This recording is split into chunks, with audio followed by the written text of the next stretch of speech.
हल्द्वानी हिंसा को लेकर इस वक्त एक एक्सक्लूसिव खबर आपके सामने। 6 से 7 उपद्रवी बना रहे थे पेट्रोल बम। जो जानकारी मिली है, पुलिस को पेट्रोल बम बनाने वालों की तलाश है।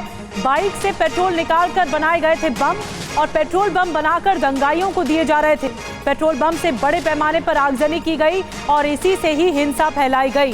कई गाड़ियों में आग लगा दी गई पेट्रोल बम के ही सहारे। अब पुलिस को तलाश है कि किन लोगों ने ये पेट्रोल बम बनाया, किन लोगों ने बाइक से पेट्रोल निकालकर बम बनाया। 6 से 7 बताए जा रहे हैं कि ये दंगाई हैं और ये उपद्रवी हैं जो पेट्रोल बम बना रहे थे और फिर दंगाइयों तक पहुंचा रहे थे। ये एक्सक्लूसिव खबर है। तस्वीरें लगातार हम दिखा रहे हैं कि किस तरह माहौल को अशांत करने की कोशिश की गई एक बड़ी भीड़ ने। और ये जो जानकारी निकल कर आ रही है सामने, ये खुलासा हुआ है कि पेट्रोल बम बनाया गया कुछ लोगों के जरिए, कुछ मुट्ठी भर लोगों के जरिए। पहले पेट्रोल बम बनाया जाता है और फिर दंगाइयों तक पहुंचाया जाता है। जानबूझकर माहौल को खराब किया जाता है, लोगों की गाड़ियों में आग लगा दी जाती है। हमारे साथ और ज्यादा जानकारी के साथ पुनीत जुड़ गए। पुनीत, ये बहुत एक्सक्लूसिव जानकारी निकलकर सामने आई है। 6 से 7 ऐसे उपद्रवी रहे जिन्होंने पेट्रोल बम बनाया और फिर दंगाइयों तक पहुंचाया। और क्या डिटेल मिल रही है इससे जुड़ी हुई?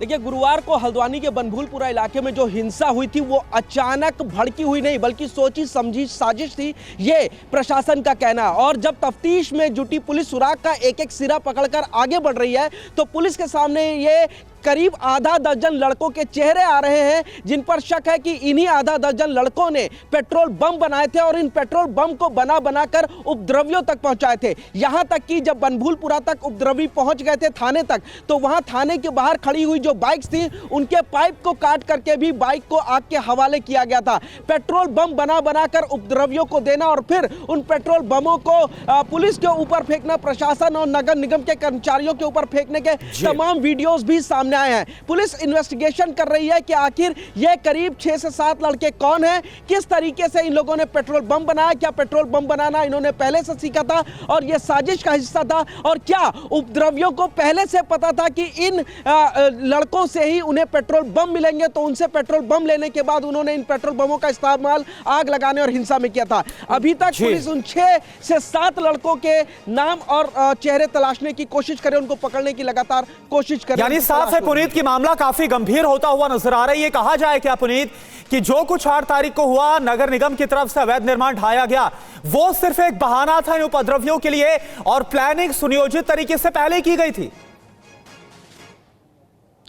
जाहिर तौर पर जिस तरीके से डीएम वंदना ने अपनी प्रेस कॉन्फ्रेंस की और उसमें यह बताया कि 30 जनवरी को जब पहले नोटिस देने के लिए वो लोग उस अवैध स्थल पर गए थे और जब सुरक्षा का जायजा लिया गया था तो छतों पर कहीं भी किसी भी तरीके का कोई पत्थर नहीं था, कोई तैयारी नहीं थी। लेकिन 4 तारीख को दोबारा यह तैयारी पूरी हो चुकी थी, यानी 4 दिन के अंदर उपद्रवियों ने पूरी प्लानिंग रची थी। और जब 8 तारीख को नगर निगम एक बार फिर वहां पर अवैध निर्माण को ढहाने गया तो अवैध निर्माण ढहाने की शुरुआत करते ही वहां पर पत्थरबाजी शुरू हो गई थी। और पत्थरबाजी एक तरफ से, एक जगह से नहीं बल्कि चारों तरफ से घेर करके पुलिस और नगर निगम के कर्मचारियों पर पत्थर फेंके गए थे। और उसके बाद आधे घंटे के बाद उन्होंने अपनी दूसरी स्ट्रेटेजी अपनाई, उन्होंने पेट्रोल बमों का इस्तेमाल शुरू कर दिया और पुलिस के ऊपर पेट्रोल बम फेंके। और अपनी फिर तीसरी स्ट्रेटेजी के तहत उन्होंने बनभूलपुरा थाने को आग के हवाले कर दिया। 3 चरणों में यह हिंसा के जो काम किए थे वो उपद्रवियों ने किए थे।